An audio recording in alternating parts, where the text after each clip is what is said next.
Risk appetite got a hit yesterday as an army of Federal Reserve speakers sounded cautious about the timing of the first rate cut and as the barrel of Brent spiked past the $90 level on rising tensions between Iran and Israel after Israel bombed the Iranian embassy in Damascus earlier this week.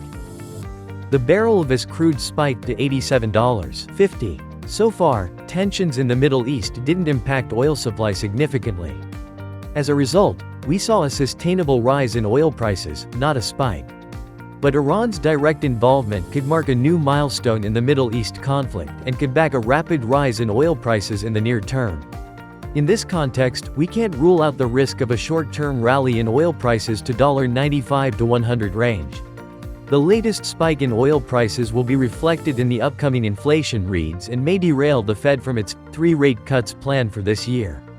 Indeed, when we listen to the Fed speakers, we sense that there is an increasing caution regarding that expectation.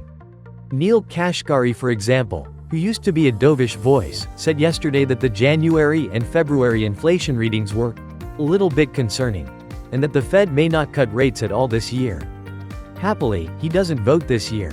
But earlier this week, Raphael Bostic said that he expects just 1 cut this year, after the election, and Patrick Harker and Thomas Barkin also backed the idea of a patient approach from the Fed as the uptick in inflation and the rising oil prices don't necessarily point at further easing in inflation toward the Fed's 2% target.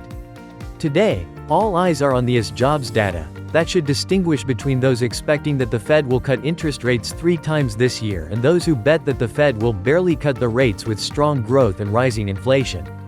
The US economy is expected to have added 212,000 new non-farm jobs last month. The average earnings may have accelerated on a monthly basis and decelerated on a yearly basis. The unemployment is seen steady at 3.9%. Note that the mention of job cuts in earnings call have been rising since the beginning of the year, yet we haven't yet seen a material impact on official data. In fact, the past 3 NFP numbers exceeded market expectations by around 78,000 and the US economy added around 280,000 new non-farm jobs on average over the past 3 months. Another higher than expected NFP and hotter than expected wages growth could lead to a further pullback in dovish Fed expectations, weigh on stock and bond valuations and boost the US dollar. The sweetest combination would be a reasonably strong NFP number and softer wages growth.